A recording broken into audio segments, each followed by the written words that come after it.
ನಮಸ್ಕಾರ ವೀಕ್ಷಕರೇ, ಸೂರ್ಯೋದಯ ಡಿ.ಆರ್ ಚಾನಲ್ಗೆ ಸ್ವಾಗತ. ನಾನಿವತ್ತು ಮೊಸರನ್ನ ರೆಸಿಪಿ ತೊಗೊಂಬಂದಿದ್ದೀನಿ. ಸಿಂಪಲ್ಲಾಗಿ ಟೇಸ್ಟಿಯಾಗಿ ಮಾಡ್ಕೊಳ್ಳೋದು ಹೇಗೆ ಅಂತೇಳಿ ತೋರಿಸ್ತಾ ಇದ್ದೀನಿ ನೋಡಿ. ಒಂದು ಪ್ಯಾನಲ್ಲಿ ನಾನಿವಾಗ ಒಂದು 2ರಿಂದ 3 ಚಮಚದಷ್ಟು ಎಣ್ಣೆ ಹಾಕ್ಕೊಳ್ತಿದ್ದೀನಿ. ನಾನು 1/4 ಕಪ್ಪು ರೈಸಿಂದು ಮೊಸರನ್ನ ಮಾಡ್ತಾಯಿರೋದು. ಸಿಂಪಲ್ಲಾಗಿ ಟೇಸ್ಟಿಯಾಗಿ ಮಾಡ್ಕೋಬೋದು, ಚೆನ್ನಾಗಿರುತ್ತೆ.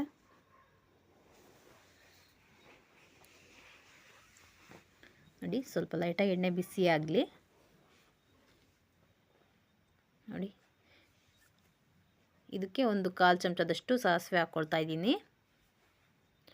ಅದು ಸ್ವಲ್ಪ ಸಾಸಿವೆ ಚೆನ್ನಾಗಿ ಸಿಡಿಬೇಕು. ಇದಾದಮೇಲೆ ಒಂದು ಅರ್ಧ ಚಮಚದಷ್ಟು ಕಡಲೆಬೇಳೆ ಆ್ಯಡ್ ಮಾಡ್ಕೊಂಡಿದ್ದೀನಿ. ಮೊಸರನ್ನದಲ್ಲಿ ಮಧ್ಯೆ ಮಧ್ಯೆ ಕಡಲೆಬೇಳೆ ಸಿಕ್ಕರೆ ಚೆನ್ನಾಗಿರುತ್ತೆ ಟೇಸ್ಟು ತಿನ್ನೋದಕ್ಕೆ. ಉರಿ ಸ್ವಲ್ಪ ನಾನು ಲೈಟಾಗಿ ಕಡಿಮೆ ಇಟ್ಕೊಂಡಿದ್ದೀನಿ. ಇದಾದಮೇಲೆ ನಿಮಗೆ ಖಾರ ಎಷ್ಟು ಬೇಕಾಗುತ್ತೆ ನೋಡಿ ಹಸಿಮೆಣ್ಸಿನ್ಕಾಯಿ ಹಾಕ್ಕೋಬೇಕಾಗತ್ತೆ. ನಾನು ಇದಕ್ಕೆ 1-2 ಹಸಿಮೆಣ್ಸಿನ್ಕಾಯಿ ಹಾಕ್ಕೊಂಡಿದ್ದೀನಿ. ಹಾಗೆಯೇ ಸ್ವಲ್ಪ ಕರಿಬೇವನ್ನ ನಾನು ತೊಳೆದು ಹಾಕ್ಕೊಂಡಿದ್ದೀನಿ. ಅದಕ್ಕೋಸ್ಕರ ಸ್ವಲ್ಪ ಜಾಸ್ತಿನೇ ಸಿಡಿತಾ ಇದೆ. ಇದನ್ನು ನಾನು ಇದಿಷ್ಟು ಸಣ್ಣ ಮಾಡಿಕೊಂಡು ಫ್ರೈ ಮಾಡ್ಕೊಳ್ತಾ ಇದ್ದೀನಿ. ಇದಕ್ಕೆ ನಾನಿವಾಗ ಇದಿಷ್ಟು ಸ್ವಲ್ಪ ಮೀಡಿಯಮ್ ಫ್ರೈ ಆಗಿದೆ. ಇದಕ್ಕೆ ನಾನು ಶುಂಠಿ ಮತ್ತು ಬೆಳ್ಳುಳ್ಳಿನ ಸ್ವಲ್ಪನೇ ಜಜ್ಜಿ ಇಟ್ಕೊಂಡಿದ್ದೀನಿ. ಒಂದು ಗೆಡ್ಡೆಯಷ್ಟು ಬೆಳ್ಳುಳ್ಳಿ, ಸ್ವಲ್ಪ ಶುಂಠಿನ ಜಜ್ಜಿ ಇಟ್ಕೊಂಡಿದ್ದೀನಿ. ಚೆನ್ನಾಗಿರುತ್ತೆ ಮೊಸರನ್ನಕ್ಕೆ ಸ್ವಲ್ಪ ಶುಂಠಿ ಬೆಳ್ಳುಳ್ಳಿ ಹಾಕ್ಕೊಂಡ್ರೆ. ನೀವು ಕಟ್ ಮಾಡಿ ಹಾಕ್ಕೊಳ್ಳೋ ಆಗಿದ್ರೂ ಹಾಕ್ಕೋಬೋದು, ಇಲ್ಲಾಂದರೆ ಒಂದು 3/4% ನಾವು ಜಜ್ಕೊಂಡು ಹಾಕ್ಕೊಂಡ್ರೆ ಚೆನ್ನಾಗಿರುತ್ತೆ. ಇದು ನೀಟಾಗಿ ಫ್ರೈ ಆದಮೇಲೆ ಆಲ್ಮೋಸ್ಟ್ ಆಗಿದೆ ಅಂತೇಳಿ ಅದು ಫ್ರೈ ಆಗಲಿ ಇರೋದು ಆಫ್ ಮಾಡಿದ್ದೀನಿ ನಾನು. ಪ್ಯಾನ್ ತಣ್ಣಗಾಗಲಿ ಅದು ಸ್ವಲ್ಪ. ಇಲ್ಲಿ ನೋಡಿ, ನಾನು ಅನ್ನ ತೊಗೊಂಡಿದ್ದೀನಿ. ಇದು ಸ್ವಲ್ಪ ತಣ್ಣಗಾಗಬೇಕು. ಆಮೇಲೆ ನಾವು ನಾರ್ಮಲ್ ರೈಸ್ ಮಾಡೋದಕ್ಕಿಂತ ಒಂದು ಅರ್ಧ ಕಪ್ ನೀರು ಜಾಸ್ತಿನೇ ಹಾಕ್ಕೊಂಡು ನಾವು ಅನ್ನ ಮಾಡ್ಕೋಬೇಕಾಗುತ್ತೆ. ಸ್ಮೂತಾಗಿ ಇರಬೇಕು ಅನ್ನ. ನೋಡಿ, ಇದಕ್ಕೆ ನಾನು ಇವಾಗ ಮೊಸರು ಹಾಕ್ಕೊಳ್ತಾ ಇದ್ದೀನಿ. ನಾನು ಅರ್ಧ ಲೀಟ್ರ್ ಮೊಸರಲ್ಲಿ ಒಂದು ಸ್ವಲ್ಪ ಮೊಸರು ಉಳಿಸ್ಬಿಟ್ಟು ಕಂಪ್ಲೀಟಾಗಿ ಹಾಕಿದ್ದೀನಿ ಎಲ್ಲ ಕೂಡ.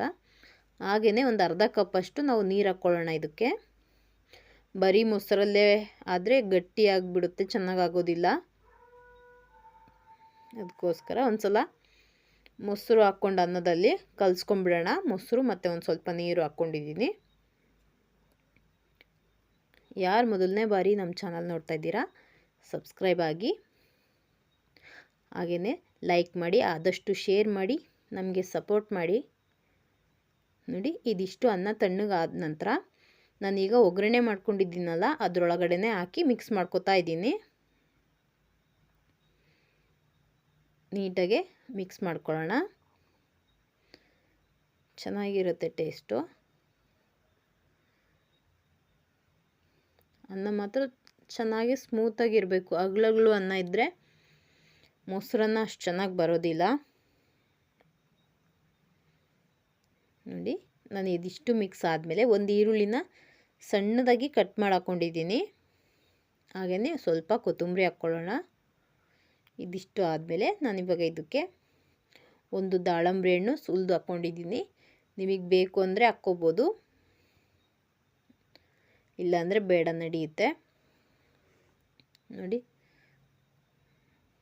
ಮನೇಲಿ ಮಕ್ಕಳೆಲ್ಲ ಇದ್ದಾರೆ ಅಂದರೆ ಈ ಥರ ಹಾಕ್ಕೊಟ್ರೆ ತಿಂತಾರೆ ಸುಮ್ಮನೆ.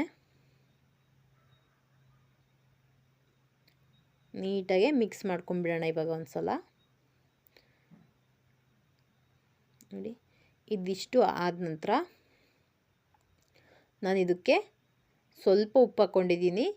ಅನ್ನದಲ್ಲೂ ಕೂಡ ನಾವು ಉಪ್ಪು ಹಾಕಿ ವಿಷಲ್ ಹೊಡ್ಸಿರ್ತೀವಲ್ಲ, ಹಾಗಾಗಿ ನಾನು ಉಪ್ಪು ಹಾಕಿದ ಮೇಲೆ ಅದಕ್ಕೆ ಸ್ವಲ್ಪ ನೀರು ಹಾಕಿದ್ದೀನಿ ಬೇಗ ಕರಗಲಿ ಅಂತ ಹೇಳಿ.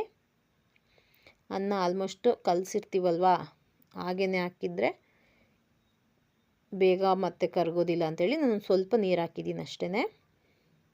ಇದಿಷ್ಟು ಆದ ನಂತರ ನೀಟಾಗಿ ಒಮ್ಮೆ ಮಿಕ್ಸ್ ಮಾಡ್ಕೊಂಬಿಡೋಣ. ನಿಮಗೆ ಉಪ್ಪು ನೋಡಿಕೊಂಡು ಬೇಕಿದ್ರೆ ಹಾಕ್ಕೋಬೋದು, ಟೇಸ್ಟ್ ಹೇಗಿದೆ ಅಂತ ಹೇಳಿ.